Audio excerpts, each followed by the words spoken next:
to deal with. I think we all have. I was shaking my head as you were saying, I'm like, oh yeah. Well, actually, you know what? Maybe you are one of those people. Uh-oh. Every job comes with these challenges, and two experts are here to help us navigate your way through. Christine Landon and Casey Connor, and they're the authors of the book, Everyday Practices of Extraordinary Consultants. Now, this is interesting. You write about a lot of people I think we all know at work. Without naming names, maybe they don't know who they are, but we all could make our list, right? You know it. You know it. And in your book, you have a list of the 13 people. Explain the 13 people that what? Well, we gave them names, but the 13 most annoying people to work with. Oh, man, I have my list. Doug, what's yours? Wow. I'll just keep that to myself for the time being. He likes his job. That's the first list of maintaining a job, isn't it? Absolutely.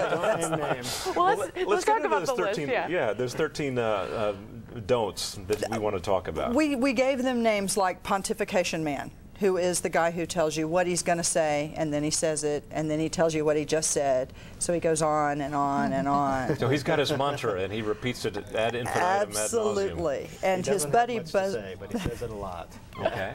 Well, Casey, what's the next one? There's Man, who always says and breaks every sentence up into you know, like, I'm going to tell you something. And he's the winner of the Olympics. Okay. And the ultimate effect of his being in charge is that he just does not really seem like he knows what's going on. He makes he makes one constant sound, and it's hard to actually hear what he's trying to tell you. Right. And his credibility comes into question, and that's the big thing that we're trying to do with all of these people is say, here are some ways you can preserve your credibility, is don't be those guys. Right. Don't be any of those people. If you sense yourself saying and a lot, I guess the lesson to yourself is prepare before you open your mouth. And insert foot. And stop when you're Indeed. finished. Okay. Yeah, it's all about it's not looking at other people, really. You don't want to become that annoying guy police at the office. You want to take a look at yourself and try to not be the annoying guy. Right. I think there's always that person in a meeting or in an office-like setting that feels like the more they say, the more they sound involved, in control, that they're contributing. So that would be that guy. Yeah. What other guys make the list? The disagrees with everything man. That person who starts out as the devil's advocate, he's just really bringing the voice of reason. He's useful until he gets to a point where he can't do anything else.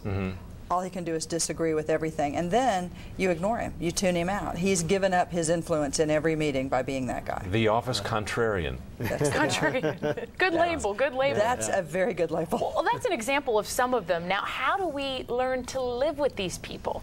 The best thing you can do is really turn it to yourself and say, how can I really not be that person in the office?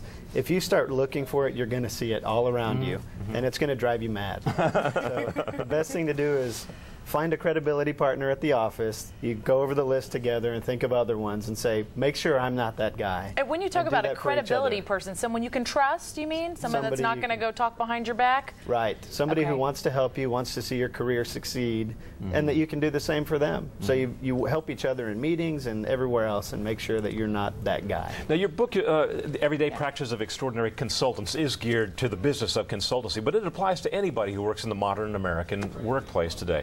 But just to deal on a little bit of the aspect of consultancy, a lot of people are doing this nowadays because a lot of people have lost their job, but they have great expertise, and so they feel they can be of value as a consultant. But that's a really difficult tightrope to walk because you're entering into a new corporate culture that you may not be familiar, and you want to provide your services to them. You want to be marketable. You want to get a paycheck from them, but you don't want to go against the grain too much where you're seen as offensive. That's a fine line. A huge part of success in consulting or any other business where you move around a lot is being able to make friends quickly and being able to carry your influence from job to job. You don't want to become the annoying guy or any innumerable other problems because you'll lose the ability to influence your clients. That's a lot of what's in the book. It tells you how to go into business to be a consultant. Now, what if I was, not that I am, the annoying girl at work? Yes, you How are. do I, I'll get you later. How do I turn myself around if I'm known as that person, you know? 90% of it is becoming aware of what it is you're doing. So if you have somebody who says, you know, you clear your throat between every sentence, it's very annoying. If you have someone who tells you that, just being aware of it will begin to change it. The other thing is anything you make a conscious choice about, and it takes about 30 days to develop a new habit. Replace it with something that's less annoying. But I think nobody wants to tell you that. You know, we don't tell those people. Yeah, you need somebody who really wants you to succeed more than they want to avoid hurting your feelings. Now, do you, in the modern American workplace, a lot of people get performance reviews. Yearly evals, evaluations. Now, should you take those to heart, and should you base these kinds of behaviors on what might be said in a performance review? I think it's like a golf swing. If you try to work on too many things at one time, you're going to break it. So focus on the really important key things. Try to change one thing at a time. And wait until you improve. As you said, 30 days to build a new habit. Just work on them over time, and people will see the corrections happening. Now, these are these things that you can work on yourself. In some cases, these are simply personality traits that you have had throughout your course of your life. Maybe you need something more than a self-help book. Maybe you need professional help. Do you ever get into that kind of thing, or is that something that you would recommend? I'll tell you first. The expert on professional help. I will say I haven't seen anything that couldn't be changed once it was clearly identified that was really just an annoying habit. Now, there are some issues that obviously bigger things. What we're really looking at is your work habits.